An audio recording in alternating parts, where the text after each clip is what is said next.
Hola amigos, sean todos bienvenidos a mi humilde canal. Esta vez continuamos con la saga de mundiales de fútbol, correspondiéndole el turno a una cita que se jugó en un contexto casi apocalíptico.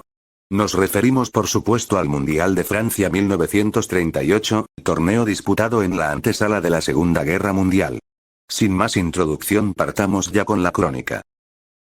Francia 1938. El Mundial del Apocalipsis. Para empezar, el torneo contó con la polémica de la elección de Francia como sede, aun cuando existía un acuerdo para que América y Europa alternaran la organización.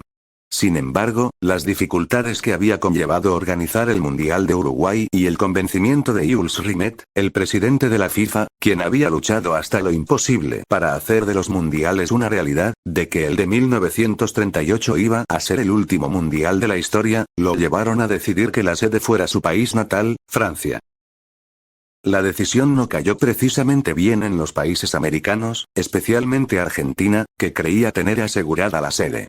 Así, y en solidaridad con los argentinos, todos los equipos americanos se retiraron del torneo, excepto Cuba y Brasil.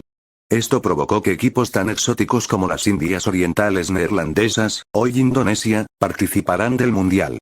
Tampoco participaron Austria, que fue anexada por Alemania, ni España, envuelta en su guerra civil. Así, los debutantes serían Cuba, Indias Orientales Neerlandesas, Noruega y Polonia, mientras que los grandes ausentes serían Uruguay, Argentina, España, Austria y Yugoslavia. La fiesta comenzó de todas maneras el 4 de junio, en el Parque de los Príncipes, en donde se enfrentaron Alemania y Suiza. A esas alturas, el Mundial ya se había configurado como una lucha entre la democracia y el fascismo, y la presencia de los alemanes realizando el saludo nazi fastidió al público francés. Sin embargo, en aquella época Suiza era una potencia y su cerrojo defensivo no era algo fácil de enfrentar. En ese partido, ambos equipos empataron a un gol, pero 4 días después, en el desempate, Suiza haría historia eliminando a los alemanes en primera ronda con un claro 4-2. El técnico alemán le echó la culpa a los jugadores austríacos del equipo, diciendo que no habían jugado con el entusiasmo que requería el encuentro. El 5 de junio se jugaron los partidos restantes, con el campeón vigente, Italia, pasando por serias dificultades para derrotar a Noruega en tiempo extra por 2-1. Los azurros, dirigidos por Vittorio Pozzo, esta vez sí comenzaron a aplicar el sistema de Catenaccio en su esplendor.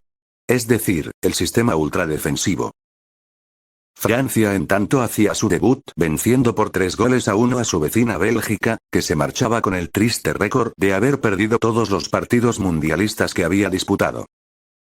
Por su parte, Hungría demostraba su potencial destruyendo a la exótica Indias Orientales Neerlandesas por 6-0, en un partido en el que los magiares iban ganando 4-0 ya en el primer tiempo. De momento, con esta goleada, igualaban el 7-1 de Italia sobre Estados Unidos de 1934. Si te interesa saber más detalles sobre este singular partido, hay una serie de crónicas al respecto en internet. Por otro lado, los suecos fueron los más felices con el Anschluss entre Alemania y Austria, ya que debían enfrentarse en primera ronda contra ellos, pero como Austria dejó de existir como selección, y no se le permitió a Letonia, el equipo que tendría que haber ocupado su lugar, asistir, avanzaron automáticamente a cuartos de final. Los escandinavos sonreirían aún más cuando supieran su rival en cuartos. Cuba había sorprendido a Rumanía empatándole a 3 goles en el primer partido disputado el 5 de junio. Pero 4 días después daría la mayor sorpresa del Mundial eliminando a los balcánicos con un 2-1. En tanto, este Mundial por fin vio surgir a Brasil como protagonista. De la mano de su figura Leónidas, protagonizaron una guerra de goles frente a Polonia que terminó 6-5 a favor de los sudamericanos tras el alargue. Fue el encuentro en el que se convirtieron más goles hasta ese momento y uno de los más emocionantes de los mundiales hasta el minuto. Otro favorito, Checoslovaquia, se complicó más de la cuenta para derrotar a la entonces débil y defensiva Holanda, pudiéndole anotar goles recién en el alargue. Finalmente los checos se impondrían por 3-0. Ya en los cuartos de final, Hungría ahora la tuvo complicada para derrotar por 2-0 a una Suiza que llegó muy complicada por las lesiones y el desgaste de los partidos contra Alemania. Esto a diferencia de Suecia, que la tuvo demasiado fácil.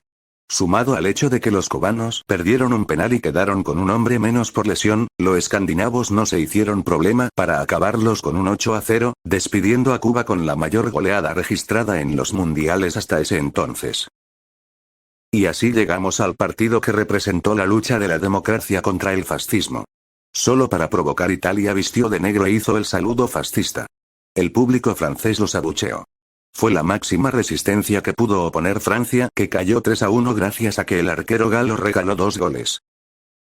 Finalmente la batalla de Burdeos se definió con 2 checos fracturados y con Brasil ganando la serie ante Checoslovaquia luego de empatar 1-1 el primer partido y ganar 2-1 el segundo. Así, los 4 mejores del mundo eran Italia, Brasil, Hungría y Suecia. La primera semifinal era por lejos la que atraía más la atención, pero que terminó desviándose por un error brutal. El técnico brasileño, seguro del triunfo, decidió no alinear a la estrella del torneo, Leónidas. Vittorio Pozzo no podía creer el regalo que le hicieron los brasileños y consiguió que Italia los venciera sin problemas por 2-1. En la otra llave, Hungría devolvía a los suecos a la realidad y los vencía por 5-1, demostrando lo muy favorecidos que habían sido durante este mundial. Cosa que se ratificaría en la definición por el tercer lugar en la que Brasil les endosaría un 4-2. Y así llegamos a la final, que no fue tan apretada como se esperaba. Italia dominó todo el partido y terminó imponiéndose a Hungría por 4-2. Al final del encuentro el golero húngaro insinuó que perdieron a propósito debido a las amenazas de Mussolini contra el equipo italiano si llegaba a perder. Así el recuento quedó con Italia campeón, ganando su segundo título, Hungría segundo con su primer vicecampeonato, Brasil tercero con su primer podio, y Suecia en cuarto puesto, también con su primer podio. La mayor goleada fue el 8-0 de Suecia a Cuba. Paradójicamente este último fue la sorpresa del torneo. Indias Orientales fue el peor equipo. La formación del reconocido fascista Vittorio Pozzo significó la innovación más tarde conocida como el catenaccio, que consistió en agregar a los 2 defensas fijos tradicionales, un libero, que quedaba libre por si los 2 stoppers eran sobrepasados por los delanteros del otro equipo. La creación quedaba supeditada a la disciplina táctica y a intentar encontrar al otro equipo con la menor cantidad de defensas posible.